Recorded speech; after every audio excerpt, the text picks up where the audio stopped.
Alright, today we're going to be using an ohm meter to test a couple of micro switches here to see if they work. If you haven't done this before, you can do it with any voltmeter. It doesn't have to be fancy. The symbol for ohms looks kind of like an upside down horseshoe. Just go over to that one. What you're doing there is measuring whether or not current is flowing through something. When it says OL, that's overload, that means that there is no connection at all. When you have a connection, it will show you how much resistance. If you have 0, that means you have no resistance, you have a good connection, everything is working fine. Your basic micro switch just has 2 legs on it, so all this switch is doing is interrupting the connection between these 2 legs. So as you can see, with this connected, it's still on overload, you're not making a connection. When you press this particular switch down, you have a connection there. Up, overload, down, no resistance, this switch is still good. And then you have your more complicated 3-pole switches like you'd find on the airflow switch on most dryers. For these you have, they're usually labeled COM, NC, and NO.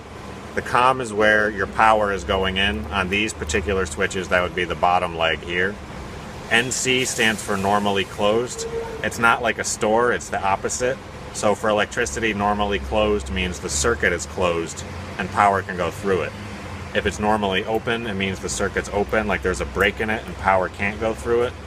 So when you're thinking switches, I'd like to think of it as if it's normally closed, that means it's open for business. If it's normally open, you can't use it. So for these, you're going to want to, they both go through the COM, or the power going in, so hook to your bottom leg, and one of these legs will be powered with the switch up and then off with it down, and then opposite for the other one. So you can see here that leg is closed, you don't have any power going to it with the switch up. When you close the switch, you have no resistance, it works fine.